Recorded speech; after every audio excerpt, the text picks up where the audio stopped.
Hello, everybody, and welcome to the Spoiler Warning Podcast. This is review number 639 with our review of Run. I'm Christopher Schnese. And I'm Stephen Miller. And if you're joining us for the first time, the Spoiler Warning Podcast is a weekly film review program. Each week in the show, we're going to dive in, debate, discuss, and argue over the latest films coming to a streaming platform near you. This week, we are talking about a film coming to Hulu, and that is this film, Run. Stephen, I feel like we have not watched a movie in like a month. It's been a while, yeah. Listeners may not know that. Maybe you thought we were just slowly talking about movies from Toronto and New York Film Festival months after they happened, but we actually haven't sat down to record in quite a while, I think. Yeah, and it definitely, like, I know that there's a few things that you have watched. Like there was like an indie film that you checked out from some service, and I'm sure you're watching some other things, but I think I have not even watched a movie at all in about a month, which made it very, very weird to sit down like literally a few hours ago to watch this before we could record and just go like, oh my God, I'm watching a movie again. What happened to the last several weeks? Yeah. No, I've watched a few, like over the weekends especially, I've been watching older movies that I felt like were blind spots to me. But I am still in like quarantine mode in terms of focus. Like a big selling point for me is if the movie is under 2 hours. Like if I see a movie and it's over 2 hours, I'm like, yeah, I'm not going to watch that. Yeah. It's just impossible. How could I possibly pay attention for that long? And it's a real problem. But yeah, if it's like a good movie where you're in and out in like 100 minutes or something, I'm there for it still. It's like a TV show. Like, it's like an episode of House. Yeah. Oh, I have definitely watched a lot of television, though. That is the one thing that usually we're prioritizing films. But I have like caught up on like Star Trek and a bunch of other space things. And yeah, so I did watch something. So there's something that I've been able to watch and project onto screens and stuff like that. So I'm not completely separated from the watching before, but it was weird to not record a new episode from this podcast. This is technically the first recording since I've upgraded operating systems. So, oh boy. So we'll see how everything goes. Yeah. Christopher was just prescribed a new operating system a few days ago. So if he's acting a little strange, then that's probably why. Pay no attention to it. Oh, yes. But yeah, this is sort of a last minute entry for this week. We didn't want to push it off too much longer before we got into like the slew of things that are going to be coming out next month. But yeah, what do you say we get started, Stephen? Let's do it. All right. We're going to take a listen to the trailer for Run, and then we're going to come back and give you a review.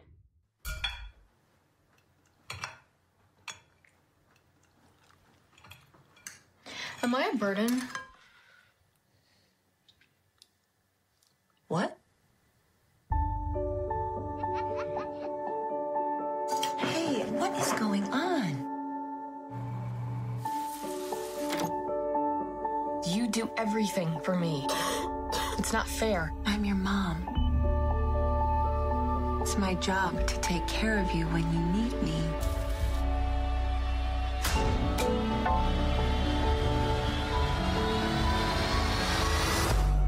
And you need me.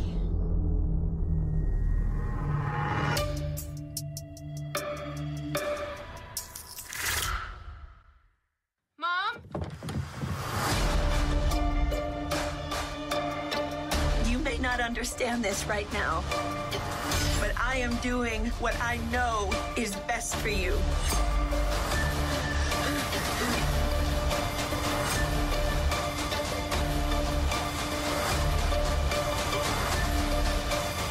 I know that I've scared you, but I will spend every minute of our lives making sure you never feel that way again.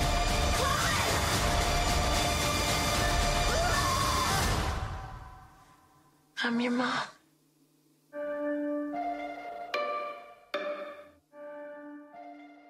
All right, so that was the trailer for Run. It is basically about a young woman who life has dealt her not so great of cards. She is, she's bound to a wheelchair. She has diabetes. She has asthma.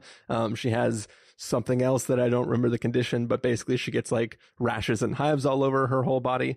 And basically her mother has had to like provide an extreme amount of care for her, to take care of her over the years. And now this girl is getting ready to potentially go off to college. And the mother maybe wants her to stick around longer than the daughter is intending to. Yeah. So, Stephen Miller, what did you think of the film Run? Well, so I should probably mention, I think I already told you before that I've been waking up super early, and this one I watched at like 5 something in the morning. Like, I know when the movie finished, it wasn't 7 yet. So it was definitely an early morning, view for me. And so that puts you in a kind of like weird headspace. Like I had a cup of coffee and I was just like settling in for a thriller, you know, my first new movie in a while. And I thought it was pretty good. I don't know, that like that's as good as I can say. Like, it reminded me a lot of the movie Greta that we reviewed 2 years ago, where Greta was Isabelle Huppert, and I forget the younger actress. Was it Chloe Grace Moretz who was in it? I think so. It's basically like they pair like an older actress who is known for doing kind of like extreme work and a younger actress, and just like do like a taut thriller where everything is going to be telegraphed in the first like 10 minutes of the movie, and you're just going to be like, okay, I know what I'm getting into. I'm just going to watch them do their thing, and hopefully they will be good enough to pull it off. And I think this movie delivers on that. Like, I think Sarah Paulson is great at what she has to do here, even though, again, you know what she has to do within the first like 5 minutes of this movie. I didn't see a trailer, and I immediately knew like, oh, this is everything that is going to happen in this movie. Like, it doesn't take long. You just kind of have to look at her, right? Glass was another touch point, actually. Like, she's got a history of doing this to people. Yeah. But I also thought the daughter, the actress who played the daughter, was really good. She kind of has to carry most of the movie, Kiera Allen. So this was directed by the person who did Searching.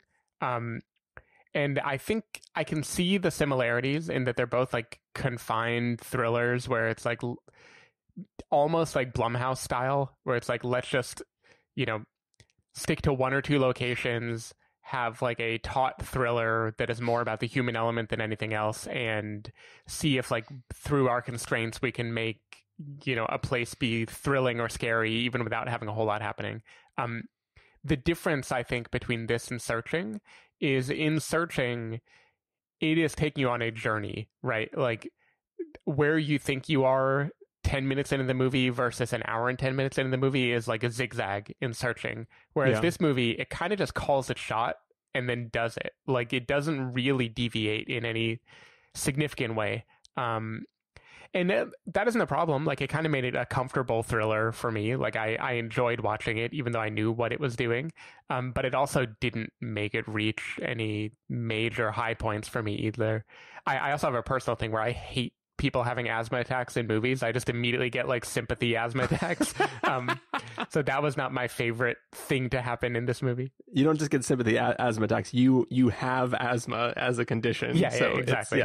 It's more triggering than like you as a non-asthmatic having a like sympathy asthmatic attacks. Exactly. And I thought after The Lie, like, I was done this year with sympathy asthma attacks, but just when I think I'm out, they pull me back in. But yeah, I don't know.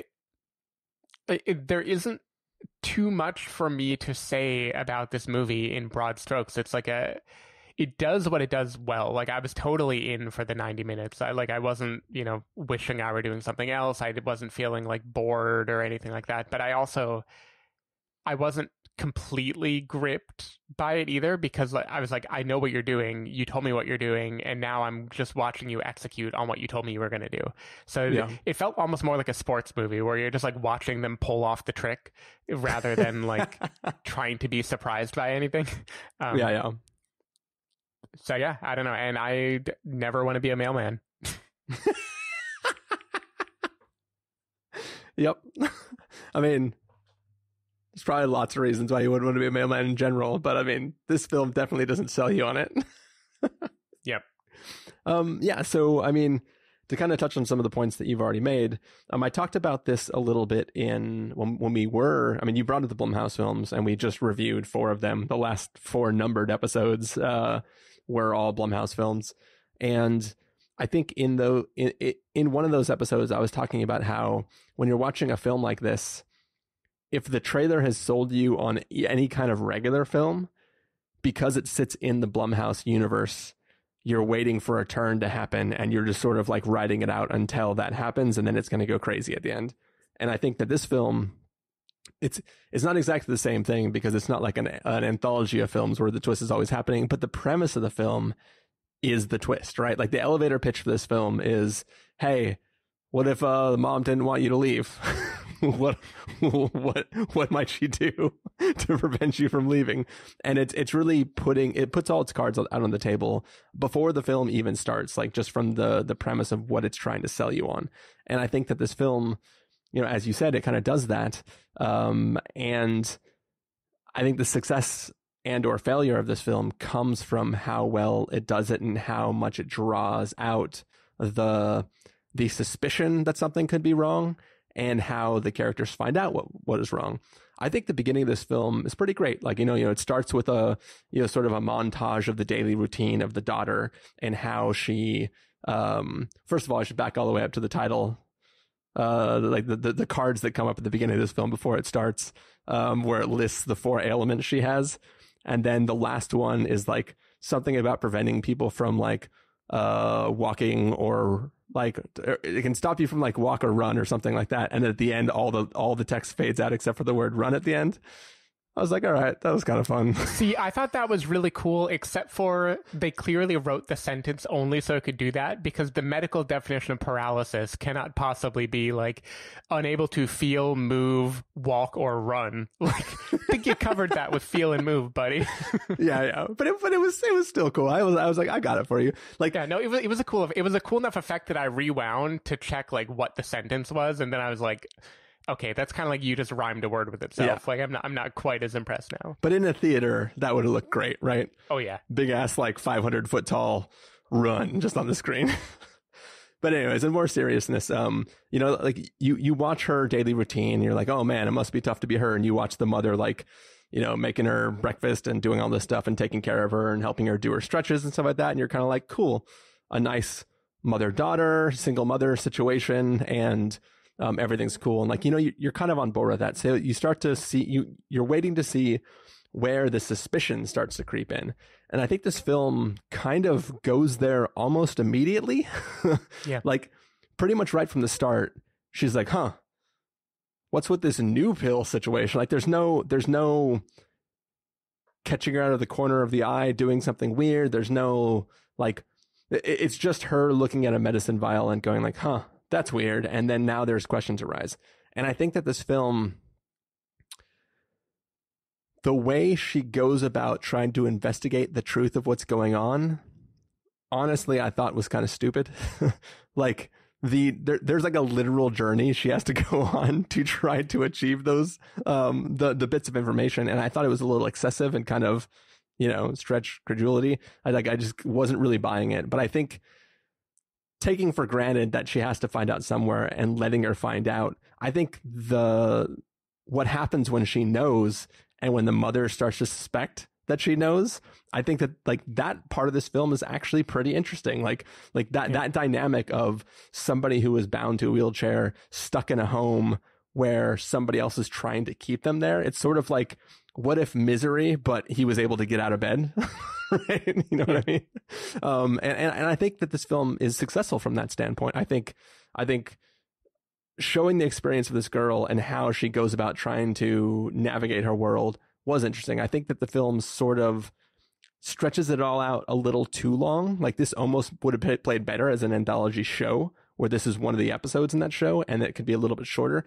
Because I think while this film built tension very, very well, it couldn't continually raise the stakes of that tension in a way that was allowing me to keep gradually increasing. It was kind of like I got a baseline, which was pretty good high level. Like there's scenes earlier on where it's like, there's no stakes yet. She's just trying to get the mail before her mom does. And like that builds dread like successfully. You're like, oh man, this is like so intense. And it's just her trying to get the mail, right? But I think as the film goes on, it kind of fails to keep me peaked and keep all the adrenaline going. And I sort of started to taper off after a while. And I was just trying to see where the film wanted to go. And I think that this film's biggest misfire for me is it decides to try to explain the mother's motivations. Mm-hmm. And I think that the mother's motivations they're there. The mother loves her daughter and doesn't want her to leave, right? That's all you need. Like, it should be, isn't it? It's called like Munchausen's by proxy, right? Like I feel like other movies have already even addressed this dynamic before. Like you don't need a backstory to it. Yeah, and I think that this film would be a much better film if that's all it did. Like, hey, the mother just doesn't want her to go, and now deal with it. But instead, it creates a whole backstory for both characters and does it in a way that, to me, just introduced so many questions that I could no longer take the film seriously. Where I was like, hold on. So this whole time, like, you know, it made me question the reality of this whole story in a way that, like, I would have never asked those questions had they not tried to give me a backstory. So, you know, I think the film is good at what it does. It's bad at the story it's trying to tell, but it's good at presenting the environment the way it did. Yeah. Yeah, no, I think I agree with that. I didn't mind the backstory parts at all. I think the only part that I really found cheesy is, and this happens with lots of these thrillers, especially these like low budget type ones where they have to rely on one or two actors doing all the heavy lifting, is you could say at a high level there's I would say two big discoveries she makes in this movie, one of which is basically told to you immediately and the other one is delved out much later. They drag that out on like her face reacting to things into like 18 different discovery moments where like she's like staring at something like no, and at a certain point it's like, girl, I think you knew that already. We're further along now. Like you don't need to go back and be shocked that your mom lied to you. Yeah. And that's just one of those things where whatever. Like I get why they're doing it. Maybe a 17-year-old would behave that way too, but it just it felt kind of like parts of this movie were maybe shot in a different order and they just like changed it in the editing room because they wanted to like divvy out the reveals in a more like even way throughout the runtime. I don't know. That was kind of funny to me. I did enjoy though. There is did we say we should do like a tiny spoiler section just so I can get into a couple parts that I liked. Yeah, we can do that. Yeah, so I won't go into it now. All right. But I liked some parts. Yeah, I mean, do you have anything left to talk about that's non-spoilery? No, even my joke is spoilery. I don't know. I want to say, I think when we decided to watch this, you pointed out that it had like a 90 something on Rotten Tomatoes. And like, yeah, like I get it, I guess, because I think it would be hard to like actively dislike this movie, but it does feel like it breaks the tomatometer.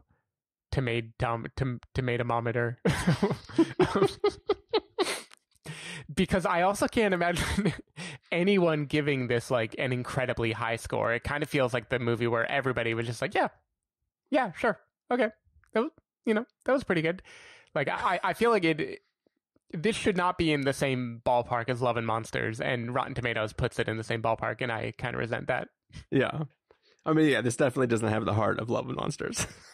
Yeah, but yeah, I mean, I just try. I didn't read any of the reviews. I just saw like the score itself, and I think it has slipped a little bit since I had sent you that text on Friday or Saturday. Like I think it went from 95 to 93 or something. I could be messing with all those numbers in my head. But I do get it. It is a premise that does a lot of heavy lifting on its own, and I think just executing on that premise gets you pretty far along the way. But yeah, it's not the type of film where I'm like, damn, did you guys see Run? you got to run out and see this right now.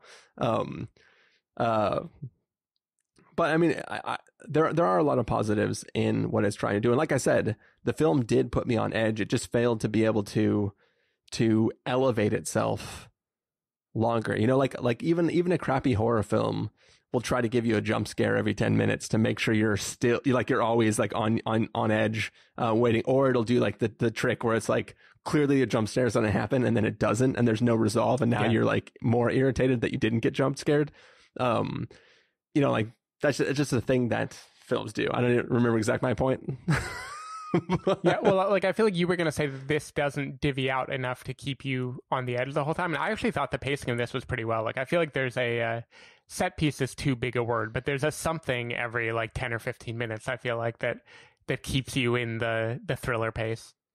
Oh yeah. It's there. I just think that like at some point it can't get more like mentally horrific, right? Like you've exceeded all. It can't get worse, right? It's not like, oh my God, now there's an even bigger creature, right? Those were only the babies, right? It's not like that sort of thing where it's like, oh shit. It's kind of just like, I do think Greta has an edge on it, on that. Greta managed to save like some things for the end that are like, oh shit, okay, yeah. This is going off the rails. But yeah, what do you say, Stephen? We get into verdicts so that we can transition over into a little spoiler territory. We should, but I did want to reveal some research I just did, because one thing I was going to say was I felt like the lead actress, Kiera Allen, was like very good at acting like a person who is like has to use a wheelchair, like who acting like a person who is, you know, going through all those motions, and it turns out she is disabled in real life. So that's kind of cool, like kind of flipping it on its head, because of not to spoil some of the things in the movie, even though, again, I think the premise already tells you a lot about it, but there is some acting in the other direction that has to be done here, which is kind of interesting to think about. Yeah. Anyway. Cool. We're going to transition into our verdicts now. So, Stephen Miller, if you're going to give us a must-see, recommend with a caveat, wait for rental, pass with a caveat, or a must-avoid, what would you give it? I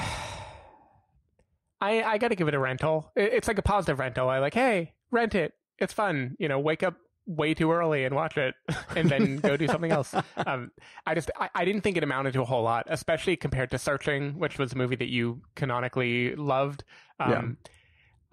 Searching I thought was like good, but I thought like the premise was just kind of limiting in what it could do. And this I feel like has the same limits, and it doesn't have the heart or any like extra oomph to kind of push it over for me. So it's just it's fun. Like I prefer this to most of the Blumhouse movies we watched, for instance. I feel like it's tighter and it feels a little bit less scrappy, to good effect. But I also wouldn't like go out of my way to tell someone to like go in a theater if this were actually playing in real theaters. But yeah, you're at home. Why the fuck not? Rent it. It's Thanksgiving. And everybody can be thankful for family while they watch this dysfunctional family. It's going to be a rental for me too. I would also place it higher than some of those other Blumhouse films that we reviewed. But I think that this is a film that definitely starts stronger than it ends. And once both of the two characters in the story know what the other character knows, it sort of loses some of its grip, because I think the strength of this is who knows what, and when did they know it or whatever. It's definitely got some enjoyable parts, and I think it's a fun film to watch. But yeah, it doesn't stand out to me as a great thriller that we will be returning to in the near future. But yeah, that is going to be the end of the non-spoiler section of this review. Stephen Miller, people want to find you throughout the week. Where can they do that? People can find me at twitter.com/sdavidmiller or sdavidmiller.com. People can find me at ChristopherInRealLife.com or Twitter.com/ChristopherIRL. You can find the podcast over at thespoilerwarning.com, where you can get a bunch of the back episodes of the show. If you want to subscribe to the show, you can do so on Overcast, Stitcher, Apple Podcasts, or wherever podcasts are found. If you want to know when the episodes go live, you can follow us at Twitter.com/spoilerwarning, Facebook.com/thespoilerwarning, or Instagram.com/thespoilerwarning. If you want to get a hold of us directly, you can send an email to fans@thespoilerwarning.com, or you can use the contact form on our site. Music for this episode will come from the soundtrack to Run, so hopefully you're enjoying that. We are going to let that soundtrack fade up, And when that soundtrack fades away, we will be in spoiler territory. So unless you want like a syringe full of who knows what jabbed into your neck, you're probably going to want to tune out.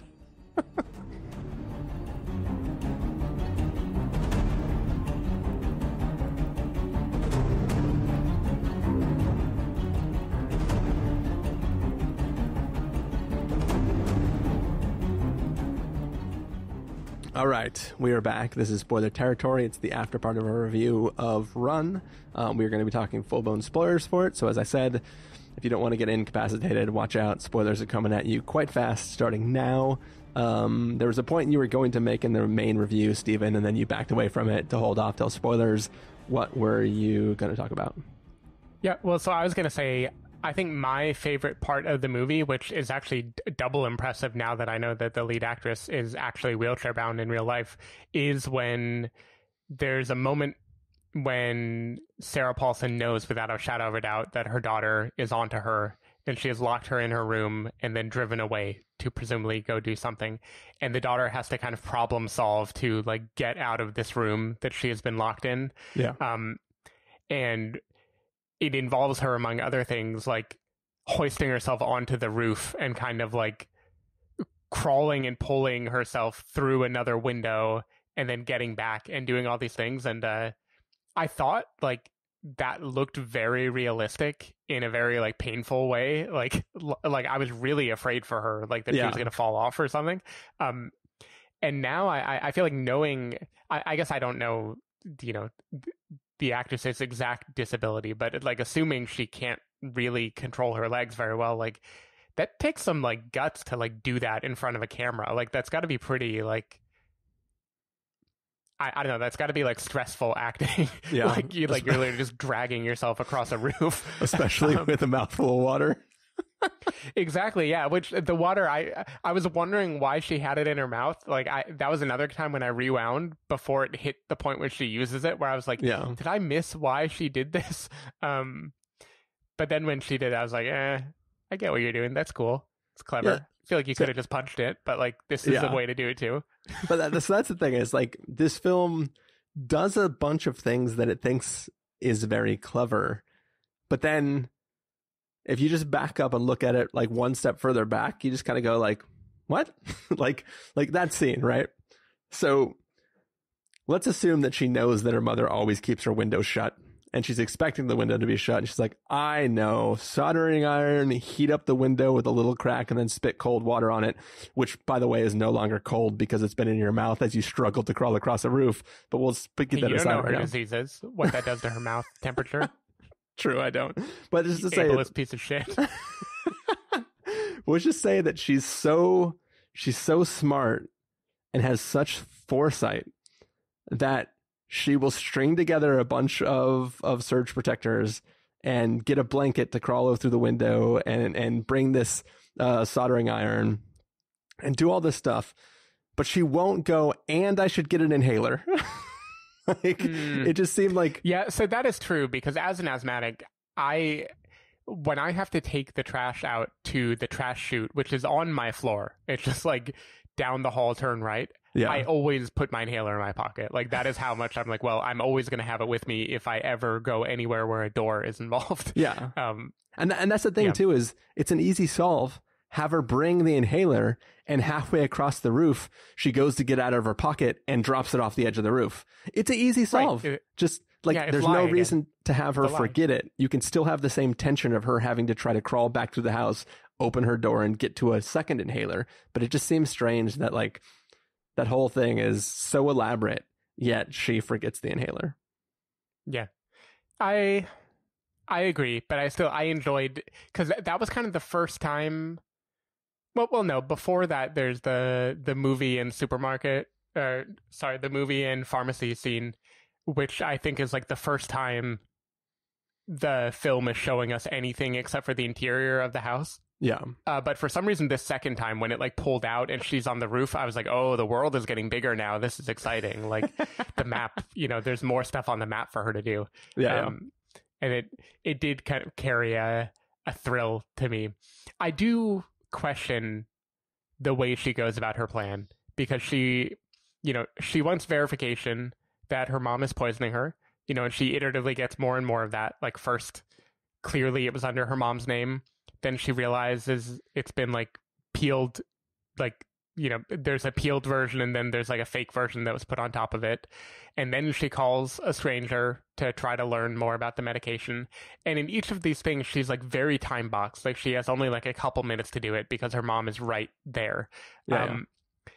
And I kind of feel like if you strongly suspect at this point your mom is poisoning you, I don't even have an alternative offhand, but I feel like there's an easier alternative than like race to the pharmacy and ask the pharmacist to verify what drug your mom is giving you. Like, I feel like there's something else you could do. Also, is this not the same pharmacist she hung up on when she called to ask the question the first time? I don't know. Maybe there's more than one lady that worked there. But either way, because the girl or the woman, the old lady behind the counter recognizes her, right? Like, she's like, "Oh, yeah. How's it going?" And that's why they have that conversation. So it's just funny to me. Yeah, it's just interesting.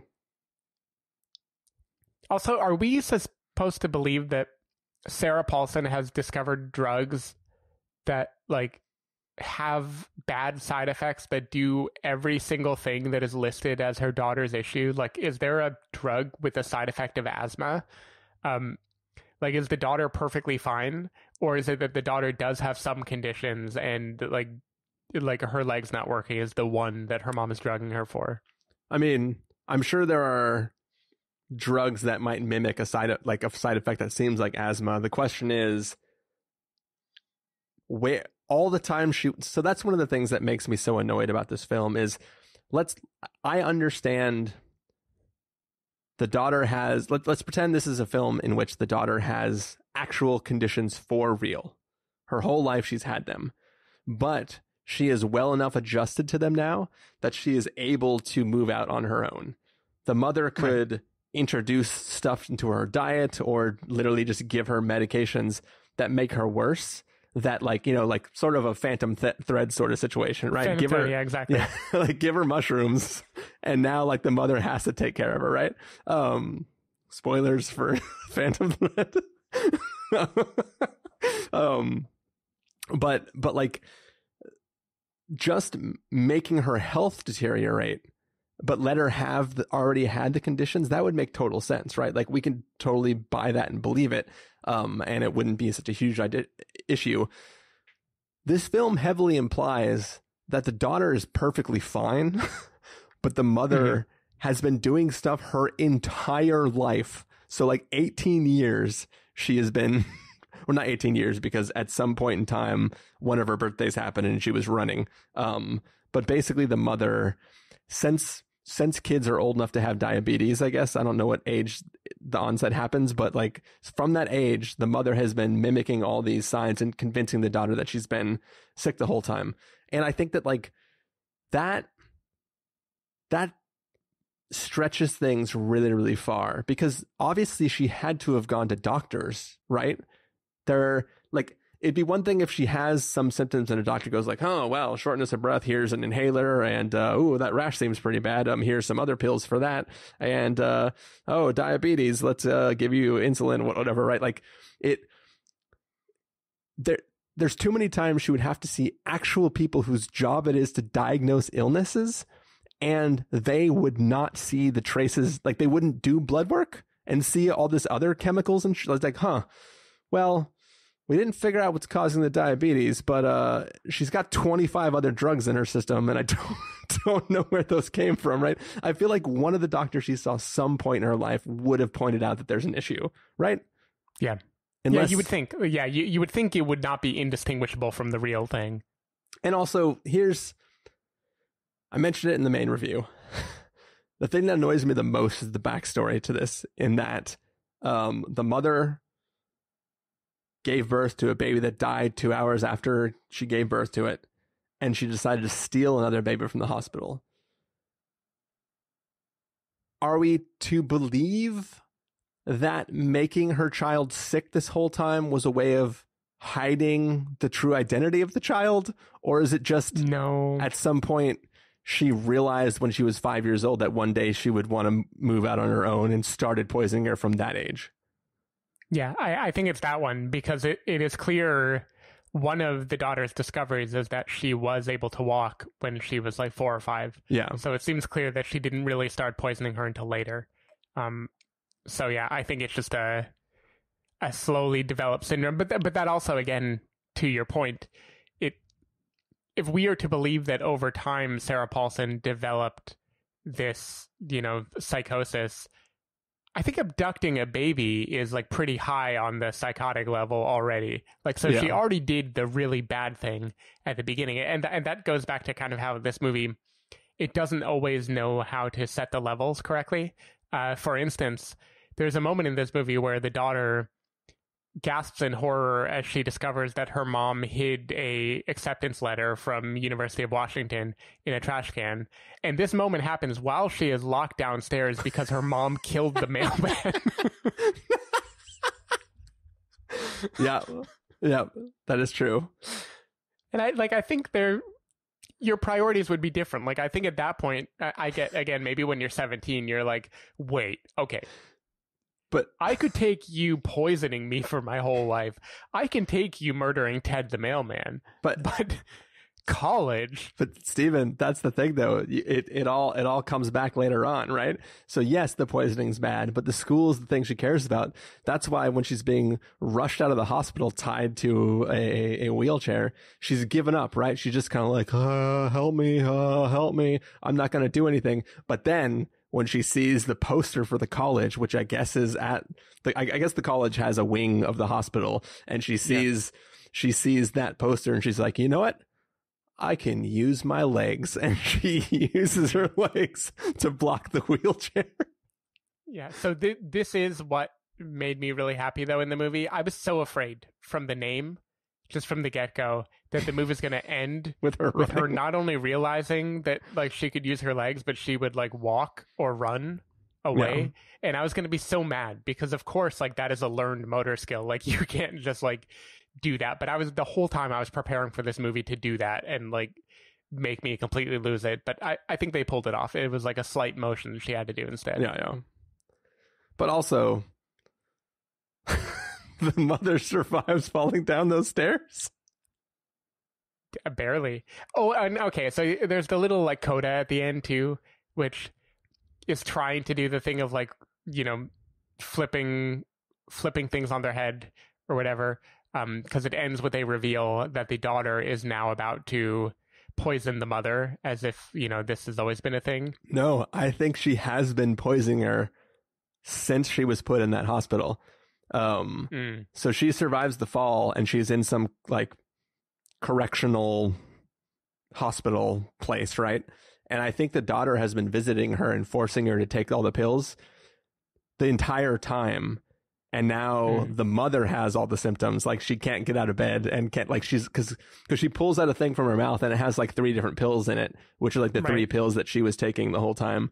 So I think she's literally, because obviously she wouldn't want to see her and tell her about how her life's going. So I think and we know it's been at least 9 months since those events, because she's married now and talks about having a child, right? So I think literally she's been visiting her mother in this hospital and poisoning her for years, which is, I'll say it's a pretty good ending. So for her, she had to take these pills every day. The stories she's describing to her mother sound like she can't be visiting more than like once a month. So how is she getting away with like... So I think she can fit in her like mouth. I think she is visiting every day, and I think she's telling a bullshit story. Like not a bullshit story, because I think it's in fact, but she is telling it for anybody who might walk by and look in and see like, oh, she's telling her story again, and the mother just has to listen to this story every day and not be able to do anything about it, because unlike when the mother was taking care of her, she's not helping her stretch and doing all this stuff. She's just coming in, talking to her for a little while, and then regurgitating these pills and then forcing her to eat them. Baby birding drugs into her mouth. Which that is also a learned skill. Like it's not as gnarly as running if you've never run before, but like I can't just like regurgitate up like a few little pills that I've swallowed without like throwing up. Yeah, but the movie kind of plants that seed because it's part of her like routine every day is she has to like hack up stuff in the morning. Yeah. But it was interesting. Yep. Any other spoiler things to talk about, Steven? Only what I said to you already right before recording, which is like, if I abducted a baby, I probably wouldn't save a newspaper clipping of the parents tearfully saying a stranger abducted their baby. Like, that just seems like a bad move, you know? You know, forget it and move on, you know, live in the now. Yeah. And my reply to you before recording was I also wouldn't save the death certificate for the original baby that I lost before I stole this other person's baby. Yeah, I also, by the way, probably rather than put a new like RX label on top of the old RX label, I would just peel off the old label first, so the fact that I'm lying to my daughter isn't just like right there at all times. Or Steven, I got a better one for you. Don't peel off any labels. Empty out all the pills of one. Pour it into the other container. You're and good. Put the lid on that. You're good. I mean, it's just saying. Also, where does she get this other drug from? This dog tranquilizer drug. Oh, she said, I mean, it was from the pharmacy because she got it for her dog, quote. Yeah, that's true. And conveniently, the pharmacy is a partner with the veterinary hospital. Sure. That was pretty fun. Earlier on in the film, when the scene first started happening, where she gets on the phone and tries to call a guy to help her Google for a thing, I was like, man, if you're gonna have people Google for something, like this shit better exist. So I pulled out my phone and I Googled for it. And the first thing was like a blog post from somebody talking about this film. And it's like, is this like tidroxical, whatever, a real drug? And I was like, this isn't what I was looking for, whatever. I'll skim through this article. And at some point, the person was talking about like, and then this drug doesn't even exist for vets. And I was like, no, but the real drug wasn't called that. The whole thing was that it was replaced. So it doesn't make any sense. Yeah, this drug is supposed to be little and red. But anyways, I think that's probably all the thoughts we have to talk about tonight. I have to go run and steal a baby from the local hospital. Should be easy to get in and out. No problem. Just cause a code blue. Make sure to bring your gun. Also, that was the other thing that made me annoyed. It's actually a good plan the mother has, right? Go into some other room. Knowing her, she probably actually killed that patient instead of just unplugging all their shit. But totally. Here's the thing. When you pull all the things that read your daughter's vital signs off of her, she goes code blue too, according to the machines, right? It wasn't like she turned off the machine first and then unplugged all the devices. They show it going beep. Yep. And then and no nurses, I guess is a good point. I guess hospitals could only have one code blue at a time. All right, everybody. No one else die. We're in Jim's room right now.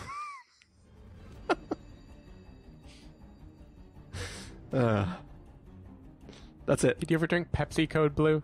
It's good shit. But yeah, I think we're done. I don't know how to gracefully. I think we'll just end on the Pepsi Code Blue. Oh, it was actually Mountain Dew Code Blue. They also had Code Red, right? Yeah. I don't think I've ever had Mountain Dew Code Blue. For some reason, blue is always my favorite flavor of any of those sweet drinks. Don't know why. Okay, bye everybody.